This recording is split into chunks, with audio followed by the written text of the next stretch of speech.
Você deve estar acompanhando com apreensão ou com humor os recentes acontecimentos curiosos da política internacional, principalmente aqueles envolvendo a Venezuela e o Brasil. Ainda que de forma muitas vezes irônica, a internet foi inundada pelo temor por uma terceira guerra mundial. Embora seja algo muito improvável, você sabe o que aconteceria com o nosso país no caso de uma guerra declarada? Eu sou Donato de Paula, narrador do Mistérios do Mundo, e aqui estão várias leis que entrariam em vigor no Brasil em caso de uma guerra. Se você gostar do vídeo, não se esqueça de deixar o like, se inscrever no canal Mistérios do Mundo e ativar as notificações.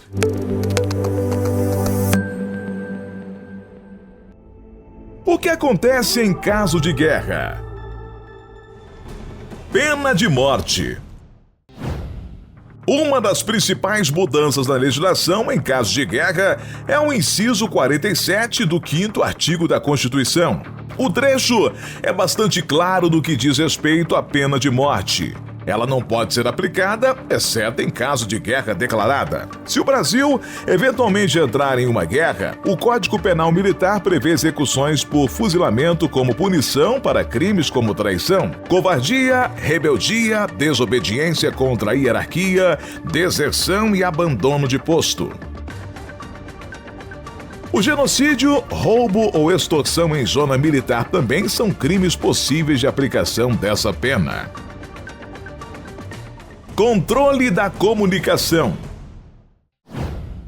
Durante o chamado estado de guerra, o governo brasileiro pode optar por passar o controle de todas as redes de comunicação, incluindo rádios e TV, para o Exército, que neste caso poderia explorar a programação de forma conveniente para os assuntos da guerra.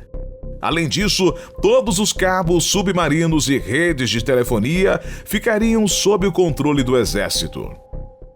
Você não poderia recusar a convocação para a guerra. Embora o alistamento para servir o Exército seja obrigatório aos 18 anos, são raros os casos do que são chamados contra a sua vontade. O mesmo não se aplicaria em tempos de guerra. Qualquer um com mais de 18 anos, até uma idade que é determinada pelo governo, deverá servir, a menos que tenha um bom motivo, como doença ou inaptidão. Os que não se apresentarem podem ser punidos pela lei militar. Isso significa que todo civil é um potencial soldado que pode ser chamado para defender o país. Condenados também podem servir. Em tempos de paz, nenhuma pessoa que tenha cometido crime ou contravenção pode servir ao Exército se o Brasil entrar em guerra. Porém, até mesmo esses indivíduos poderão ser chamados para o combate. O que não pode acontecer. Ataques contra civis. Entre os tratados internacionais que versam sobre as leis a serem seguidas durante a guerra, está a proibição de violentar de qualquer forma os civis que não estiverem envolvidos com conflito bélico. Infelizmente, em guerras essa lei é pouco cumprida. E não são poucos os casos em que soldados engajados em missões em solo inimigo violentam pessoas alheias à guerra. Tortura.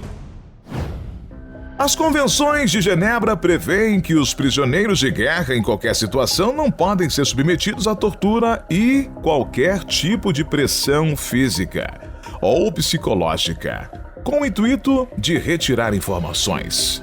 Se o Brasil entrar em estado de guerra e aprisionar um combatente inimigo, os militares precisam oferecer ele condições sanitárias de higiene e alimentação, bem como respeito à religião. Para garantir isso, o Comitê Internacional da Cruz Vermelha possui direito de visitar as instalações de qualquer país que esteja mantendo prisioneiros. Desrespeito aos mortos. É comum durante conflitos bélicos que seja dada uma espécie de trégua momentânea no campo de batalha para que os mortos possam ter seus corpos recolhidos e dignamente enterrados.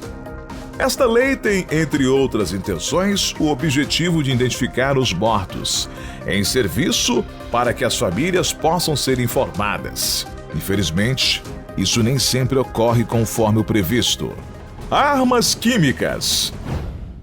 Outra lei universal e que se aplica a qualquer país em guerra é a proibição de uso de armas químicas ou munições que possam causar sofrimento desnecessário às vítimas. Além disso, em teoria, ataques realizados no mar não podem afundar navios inimigos sem que antes retirem todos os passageiros e a tripulação.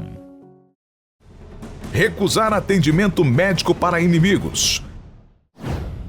Ainda segundo as convenções de Genebra, caso um soldado inimigo precise de um atendimento médico urgente e não o consiga em sua própria base, é a obrigação do país rival oferecer o atendimento. Inclusive, há uma lei que dita que as áreas de batalha possuam uma zona demarcada para o tratamento de feridos. Além disso, o exército de um país não pode impedir o transporte de medicamentos, mesmo que sejam destinados a tropas rivais.